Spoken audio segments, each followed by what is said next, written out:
दतिया जिले के सीवरा क्षेत्र में रेत कारोबारियों के हौसले बुलंद। अतरैटा थाना प्रभारी की कार्यप्रणाली पर उठते सवाल। ग्राम पंचायत अतरैटा के सरपंच सचिव को रेत कारोबारियों द्वारा झूठे केस में फंसा देने की रची जा रही है साजिश। आपको बता दें कि मध्य प्रदेश के चंबल संभाग में रेत माफियाओं के हौसले इतने बुलंद हैं कि उन्हें कानून का कोई डर नहीं, जिसके चलते आए दिन रेत को लेकर डराने धमकाने एवं गोली चलने की खबरें मीडिया की सुर्खियों में बनी रहती हैं। जानकारी के अनुसार आपको बता दें कि दतिया जिले के सेवरा अनुभाग क्षेत्र में आने वाली ग्राम पंचायत अतरैटा के द्वारा सीसी रोड का निर्माण कराया गया था, जिस पर रेत कारोबारियों के द्वारा भारी भरकम रेत से भरे हुए डंपरों को निकाला जा रहा है, जिससे सीसी रोड कई जगह से क्षतिग्रस्त हो गई। जब पंचायत के सरपंच एवं सचिव के द्वारा रेत कारोबारियों से मना किया गया, लेकिन रेत कारोबारी नहीं माने, जिसकी शिकायत ग्राम पंचायत के द्वारा जनपद पंचायत सीईओ एवं मुख्य कार्यपालन अधिकारी जिला पंचायत दतिया को की गई, जिस पर जिला पंचायत के द्वारा संबंधित थाना अतरैटा को एक पत्र भेजकर रेत कारोबारियों पर रोक लगाने के लिए कहा गया। लेकिन थाना प्रभारी महोदय के द्वारा उल्टा सरपंच सचिव से ही कहा जा रहा है कि अपनी शिकायत वापस ले लो, अन्यथा आपके खिलाफ भी थाने में आवेदन आ चुके हैं और आप पर एफआईआर दर्ज की जाएगी। यहाँ पर सोचने वाली बात यह है, आखिर ऐसी क्या मजबूरी है थाना प्रभारी महोदय की कि उनके द्वारा रेत कारोबारियों पर रोक न लगाते हुए उल्टा ग्राम पंचायत के सरपंच सचिव को शिकायत वापस लेने के लिए दबाव बनाया जा रहा है। चंबल आचरण के लिए शिव सिंह कुशवाहा की रिपोर्ट। पंचायत अतरैटा के दलित सरपंच अजय देवी पटवा और उनके पति के द्वारा मुझे बताया गया कि आए दिन मुझे परेशान किया जा रहा है। साहब, आप दलित और ओबीसी वर्ग के हितैषी हैं और आपकी हम आवाज उठाने की आवाज को हम सुनते रहते हैं, तो एक दलित होने के नाते हम आपके पास आए हैं और हमारी पीड़ा यह है कि थाना प्रभारी अतरैटा अंशुल अरोड़ा ओवरलोड वाहन चलावा करके हमारी सीसी रोड को क्षतिग्रस्त कर देता है और हमको काम नहीं करने दे रहा है। और ये रोड माननीय मुख्यमंत्री की मद से स्वीकृत रोड है। ग्रामीणों की समस्या को देखते हुए ग्राम पंचायत ने निर्णय लिया और उस रोड को डलवाने का सभी की सहमति से वो रोड डाली जा रही थी, लेकिन अंशुल अरोड़ा एक अवैध तरीके से खनन माफियाओं से मिलकर के और उनसे साठगांठ करके राजस्व की शासन को हानि कर रहा है और रेत की चोरी करवा रहा है। पुल टूटा होने के कारण ये दूसरे रास्ताओं की, दूसरे खदानों की भी वाहनों को इस रास्ते से निकलवाता है और ओवरलोड वाहन होने के कारण हमारी रोड क्षतिग्रस्त हो जाती है।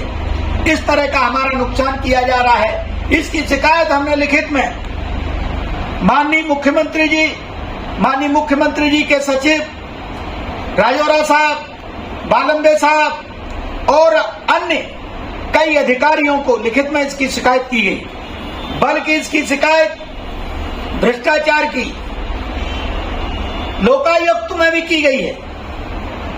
लेकिन शासन और प्रशासन के संज्ञान में भी ये बात है, डीजीपी साहब को भी के द्वारा एसपी साहब के ये संज्ञान में बात लाई गई है, लेकिन फिर भी अंशुल अरोड़ा पर कार्रवाई नहीं की जा रही है। क्यों नहीं की जा रही है? क्या ये सारे अधिकारी मिले हुए हैं? सारे अधिकारी भ्रष्टाचार में लिप्त हैं? ये हमारी सरकार को बदनाम करने का काम कर रहे हैं और हमारी मुख्यमंत्री की छवि को खराब करने का काम कर रहे हैं सरकार में बैठे हुए अधिकारी। एक अधिकारी का काम है जनता की सेवा करना, वो अधिकारी खदान में लिप्त होकर के भ्रष्टाचार के माध्यम से शासन और प्रशासन की चोरी करके राजस्व की उनके साथ में मिली भगत करके राजस्व को क्षति पहुंचाने का काम कर रहा है, जबकि उसका काम जनसेवा का काम है। सत्यमेव जयते, पुलिस लिखती है सत्यमेव जयते, तो सत्यमेव जयते का हम पुलिस के लोग नारा लगाते हैं और हम और आप सभी नारा लगाते हैं, तो उस काम को छोड़ करके भ्रष्टाचार में लिप्त है ये दरोगा। तो इस दरोगा को हटाए जाने की मांग भी माननीय मुख्यमंत्री जी से की गई और राजौरा साहब से भी की और अन्य अधिकारियों से भी की गई है। यहाँ तक कि एक दलित सरपंच के होने के कारण इसको परेशान किया जा रहा है, उसे भयभीत किया जा रहा है। उसका अकेला गांव में घर है, तो अकेला घर होने के कारण एक कोरी समाज का एक व्यक्ति उसका अकेला घर है गांव में, तो उसको इसका मतलब यह है कि उसको परेशान और दुखी किया जाएगा। तो ऐसे दुष्ट प्रवृत्ति के अधिकारियों के खिलाफ सख्त से सख्त कार्रवाई की जाए, ये मैं मांग करता हूं अपनी ओर से। प्रजापति समाज का राष्ट्रीय महासचिव होने के नाते, अखिल भारतीय संयुक्त समाज ओबीसी महासभा का राष्ट्रीय उपाध्यक्ष होने के नाते और भारतीय जनता पार्टी का कर्मठ और जुझारू कार्यकर्ता होने के नाते और राष्ट्रीय स्वयंसेवक संघ का लड़ाकू कार्यकर्ता होने के नाते, स्वयंसेवक होने के नाते ये मैं मांग करता हूं कि ऐसे अधिकारी के खिलाफ, भ्रष्ट अधिकारी के खिलाफ सख्त से सख्त कानूनी कार्रवाई की जाए और इसको तत्काल हटाया जाए। नहीं तो ये जनता में रोष पैदा होगा, ग्राम पंचायत के लोगों में रोष पैदा होगा और हमारी सरकार को ये लोग ऐसे ही लोग बदनाम करने का काम कर रहे हैं और हमारे मुख्यमंत्री जी की छवि को खराब करने का काम कर रहे हैं और मध्य प्रदेश सरकार की राजस्व को क्षति पहुंचाने का काम कर रहे हैं। दूसरी भी खदानों को रास्ते की चोरी के रास्ते से रेत को निकालने का काम किया जा रहा है और राजस्व को बचाने का काम किया जा रहा है। तो ये काम ना हो, हमारी सरकार की राजस्व की हानि न हो और ऐसे अधिकारियों को कभी भी फील्ड में आगे से भी मौका न दिया जाए, ये मेरी मांग है कि भ्रष्ट अधिकारियों के खिलाफ हमारी सरकार है, हमारे प्रदेश के मुख्यमंत्री हैं, हमारे माननीय प्रधानमंत्री जी हैं और समस्त हमारे नेता हैं भ्रष्टाचार के खिलाफ। जय हिंद, जय श्री। एक और हमारे माननीय प्रधानमंत्री सशक्त नारी को बनाने के लिए दृढ़ संकल्पित है और हमारे मुख्यमंत्री प्रदेश के दृढ़ संकल्पित है कि हर नारी सशक्त बने। दूसरी ओर नारियों को, दलित वर्ग की नारियों को दबाने का काम किया जा रहा है। इससे बड़ी शर्मसार होने वाली बात क्या हो सकती है हमारी और हमारी सरकार की।